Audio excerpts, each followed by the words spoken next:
Hello friends, ಇವತ್ತು ಸಖತ್ ಸಾಫ್ಟಾಗಿ ಸ್ಪಾಂಗಿ ಮತ್ತು ಜ್ಯೂಸಿ ಗುಲಾಬ್ ಜಾಮೂನ್ ಹಾಗೆ ಡ್ರೈ ಗುಲಾಬ್ ಜಾಮೂನ್ ಮಾಡೋದು ಹೇಗೆ ಅಂತ ನೋಡೋಣ. ಈ ರೆಸಿಪಿ ತುಂಬಾ ಸಿಂಪಲ್, ಪರ್ಫೆಕ್ಟ್ ಮೆಜರ್ಮೆಂಟಿಂದ ಬಿಗಿನರ್ಸ್ ಕೂಡ ತುಂಬಾ ಈಸಿಯಾಗಿ ಮಾಡ್ಬೋದು. ಸೊ ವಿಡಿಯೋನ ಸ್ಕಿಪ್ ಮಾಡದೆ ನೋಡಿ. ಮೊದಲಿಗೆ 175 ಗ್ರಾಮ್ದು ಸ್ಮಾಲ್ MTR ರೆಡಿ ಮಿಕ್ಸ್ ತೊಗೊಂಡಿದ್ದೀನಿ. ಇದಕ್ಕೆ ಬೇಕಾಗುವಷ್ಟು ಸಿರಪ್ನ ರೆಡಿ ಮಾಡ್ಕೊಳ್ಳೋಣ. 1 ಗ್ಲಾಸ್ ಶುಗರ್ಗೆ 1/4 ಗ್ಲಾಸು ವಾಟರ್ ಹಾಕ್ತಾಯಿದ್ದೀನಿ. ಇದನ್ನು ಕುದಿಸಿದ ಮೇಲೆ ಪಾಕದ ಕ್ವಾಂಟಿಟಿ ಕಡಿಮೆ ಆಗುತ್ತೆ. ಅದಕ್ಕೋಸ್ಕರ 1/4 ಗ್ಲಾಸು ನೀರು ಹಾಕಿದ್ರೆ ಪರ್ಫೆಕ್ಟು. ಇದಕ್ಕೀಗ 1-2 ಲವಂಗ, 1 ಏಲಕ್ಕಿ ಹಾಕಿ ಫ್ಲೇವರ್ಗೋಸ್ಕರ ಇದನ್ನೀಗ ಚೆನ್ನಾಗಿ ಕುದಿಸ್ಬೇಕು. ಸಕ್ಕರೆ ಕರಗಿ ಸ್ಟಿಕ್ಕಿ ಥರ ಆದರೆ ಸಾಕು. ಇದನ್ನು ಜಸ್ಟ್ ಕುದಿಸಿ ಆಫ್ ಮಾಡ್ಕೊಳ್ಳಿ. ಜಾಮೂನ್ ಹಿಟ್ಟನ್ನು ಜರಡಿ ಮಾಡಿ ತಗೊಳ್ತಾ ಇದ್ದೀನಿ. ಜರಡಿ ಮಾಡಿಕೊಂಡ್ರೆ ಕಲಿಸೋದಕ್ಕೆ ಈಸಿ ಆಗುತ್ತೆ. ಸಣ್ಣ ಸಣ್ಣ ಗಂಟಿರುತ್ತೆ, ಹಾಗಾಗಿ ಈ ರೀತಿ ಜರಡಿ ಮಾಡಿಕೊಂಡ್ರೆ ಗಂಟು ಕ್ಲಿಯರ್ ಆಗುತ್ತೆ. ಸೊ ಈಸಿಯಾಗಿ ಕಲಿಸ್ಬೋದು. ಈಗ ಕಲಿಸೋದಕ್ಕೆ ಸ್ಮಾಲ್ ಗ್ಲಾಸಲ್ಲಿ 1 ಗ್ಲಾಸಷ್ಟು ಹಾಲು ತೊಗೊಂಡಿದ್ದೀನಿ. ಇದನ್ನು ಜಸ್ಟ್ ಬಿಸಿ ಮಾಡಿಕೊಂಡ್ರೆ ಸಾಕು, ಕುದಿಸೋ ಅವಶ್ಯಕತೆ ಏನಿಲ್ಲ. ಜಸ್ಟ್ ಉಗುರು ಬೆಚ್ಚಗಿರೋ ಹಾಲನ್ನು ತಗೊಳ್ಳಿ. ತುಂಬ ಬಿಸಿ ಹಾಲು ಬೇಡ. ಸ್ವಲ್ಪನೇ ಹಾಲು ಹಾಕಿ ಹಿಟ್ಟನ್ನು ಕಲಿಸ್ಕೊಳ್ಳಿ. ಫಸ್ಟು ಸ್ವಲ್ಪ ಕೈಗೆಲ್ಲ ಅಂಟುತ್ತೆ, ಆಮೇಲೆ ಕೈಗೆ ಸ್ವಲ್ಪ ಎಣ್ಣೆ ಹಾಕ್ಕೊಂಡು ಅದನ್ನು ಕಲಿಸ್ಕೊಳ್ಳಿ. ಆಮೇಲೆ ಅದೇ ಬಿಟ್ಕೊಳ್ಳುತ್ತೆ. ಯಾವುದೇ ಕಾರಣಕ್ಕೂ ತುಪ್ಪ ಮಾತ್ರ ಹಾಕೋಬೇಡಿ. ಫ್ರೈ ಮಾಡಿದ್ಮೇಲೆ ಅದು ಬ್ಲ್ಯಾಕ್ ಆಗುತ್ತೆ. ಇದನ್ನು ಸಾಫ್ಟಾಗಿ ಕಲಿಸ್ಕೋಬೇಕು, ತುಂಬ ಗಟ್ಟಿಯಾಗಿ ಕಲಿಸ್ಬಾರ್ದು. ಬರೀ ಬೆರಳುಗಳಿಂದ ಮಾತ್ರ ಕಲಿಸ್ಕೋಬೇಕು. ಇದನ್ನು ಗೋಧಿ ಹಿಟ್ಟಿನ ಥರ ನಾದೋದು, ತುಂಬಾ ರಫಾಗಿ ನಾದೋದೆಲ್ಲ ಮಾಡಬಾರ್ದು. ಜಸ್ಟ್ ಇದನ್ನು ಬೆರಳುಗಳಿಂದ ಮಾತ್ರ ಕಲಿಸ್ಕೊಂಡು ಎಷ್ಟು ಚೆನ್ನಾಗಿ ಸಾಫ್ಟಾಗಿ ಕಲಿಸ್ಕೊಳ್ತೀರೋ ಜಾಮೂನು ಅಷ್ಟು ಸಾಫ್ಟಾಗೇ ಬರುತ್ತೆ. ಸೊ ಈ ರೀತಿ ನೋಡಿ, ಫೈನಲಿ ಈ ರೀತಿ ಕಲಿಸ್ಕೊಂಡು ಈಗ ಕೈಗೆ ಸ್ವಲ್ಪ ಎಣ್ಣೆನ ಹಚ್ಕೊಂಡು ಸಣ್ಣದಾಗಿ ಉಂಡೆ ಮಾಡ್ಕೊಳ್ಳಿ. ಸಣ್ಣದಾಗಿ ಮಾಡಿಕೊಂಡ್ರೆ ಆಮೇಲೆ ಸೈಜು ದೊಡ್ಡದಾಗುತ್ತೆ. ಎಣ್ಣೆಲಿ ಕರೆದು ಮತ್ತು ಪಾಕದೊಳಗೆ ಹಾಕಿದ್ಮೇಲೆ ಸೈಜು ದೊಡ್ಡದಾಗುತ್ತೆ. ನಿಮಗೆ ಯಾವ ಸೈಜ್ ಬೇಕೋ ಆ ಸೈಜಿಗೆ ಮಧ್ಯದಲ್ಲಿ ಇಟ್ಟು ಸ್ವಲ್ಪ ಪ್ರೆಸ್ ಮಾಡಿಬಿಟ್ಟೆ ಉಂಡೆಗಳನ್ನು ಮಾಡ್ಕೊಳ್ಳಿ. ಇಲ್ಲಾಂದರೆ ಕ್ರ್ಯಾಕ್ ಆಗೋ ಚಾನ್ಸಸ್ ಇರುತ್ತೆ.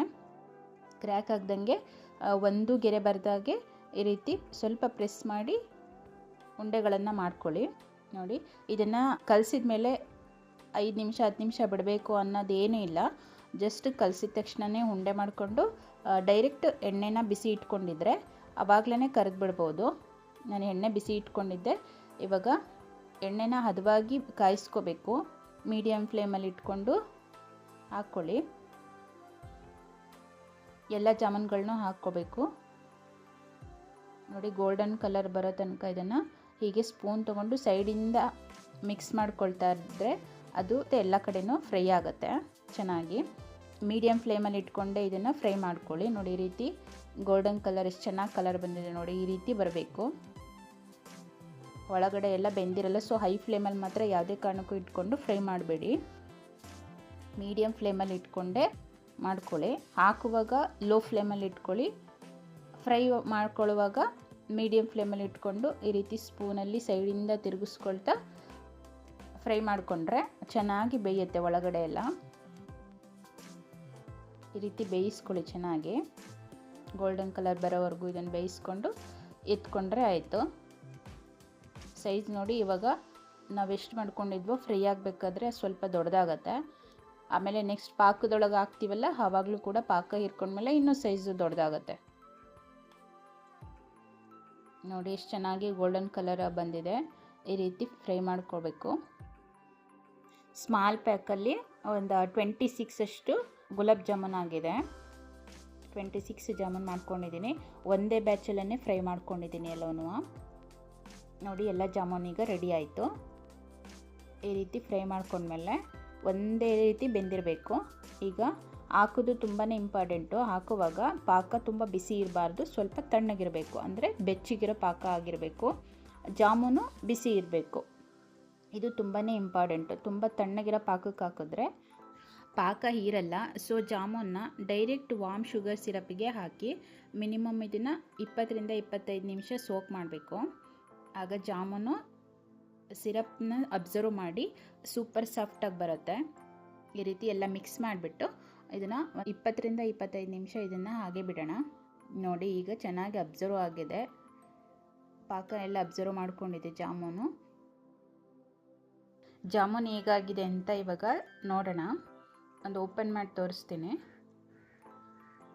ನೋಡಿ ಎಷ್ಟು ಸಾಫ್ಟಾಗಿ ಬಂದಿದೆ ಜಾಮೂನು. ಈ ರೀತಿ ಸಾಫ್ಟಾಗಿ ಬರಬೇಕು ಅಂದರೆ ನೀವು ಕಲಿಸೋವಾಗ ತುಂಬಾ ಇಂಪಾರ್ಟೆಂಟು.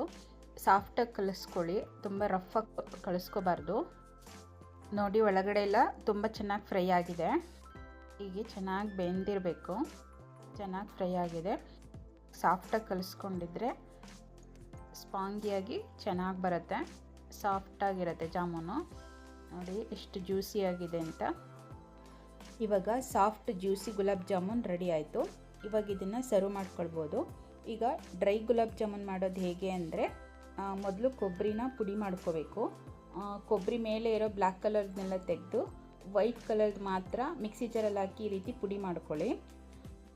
ಮೊದಲೇ ಪಾಕದಿಂದ ಜಾಮೂನ್ನ ಎತ್ತಿಟ್ಕೊಳ್ಳಿ. ಪಾಕ ಚೆನ್ನಾಗಿ ಡ್ರೈ ಆದಮೇಲೆ ಕೊಬ್ಬರಿ ಪುಡಿಯಲ್ಲಿ ಸೇರಿಸಿ ಇದನ್ನು ಕೋಟಿಂಗ್ ಮಾಡಬೇಕು. ಈ ರೀತಿ ಜಾಮೂನ್ನ ಕೊಬ್ಬರಿ ಪೌಡರಿಂದ ಕೋಟಿಂಗ್ ಮಾಡಿಕೊಂಡ್ರೆ ಆಯಿತು. ಡ್ರೈ ಜಾಮೂನ್ ಕೂಡ ರೆಡಿ ಆಗುತ್ತೆ. ತುಂಬ ಸಿಂಪಲ್ಲಾಗಿ ಮಾಡ್ಬೋದು. ಇದನ್ನು ಶುಗರ್ ಪೌಡರಿಂದ ಕೂಡ ಕೋಟಿಂಗ್ ಮಾಡ್ತಾರೆ. ಆದರೆ ಆ ರೀತಿ ಮಾಡಿದ್ರೆ ಇನ್ಸೈಡಲ್ಲಿ ಶುಗರ್ ಸಿರಪ್ ಇರುತ್ತೆ ಮತ್ತು ಔಟ್ಸೈಡಲ್ಲೂ ಶುಗರ್ ಇರುತ್ತೆ. ತಿನ್ನೋವಾಗ ಸ್ವೀಟ್ ಹೆವಿ ಅನಿಸುತ್ತೆ. ಅದಕ್ಕಿಂತ ಕೊಬ್ಬರಿ ಪೌಡರ್ ಕೋಟಿಂಗ್ ಮಾಡಿಕೊಂಡ್ರೆ ಡ್ರೈ ಜಾಮೂನ್ಗೆ ಬೆಸ್ಟ್ ಅಂತಲೇ ಹೇಳ್ಬೋದು. ಈ ರೀತಿ ಡ್ರೈ ಗುಲಾಬ್ ಜಾಮೂನ್ ಮಾಡ್ಕೊಳ್ಳಿ, ಆರಾಮಾಗಿ ತಿನ್ಬೋದು, ಸ್ವೀಟ್ ಹೆವಿ ಅನಿಸಲ್ಲ. ನೋಡಿದ್ರಲ್ಲ ಎರಡೂ ರೀತಿಯ ಜಾಮೂನ್ ಮಾಡೋದು ಹೇಗೆ ಅಂತ.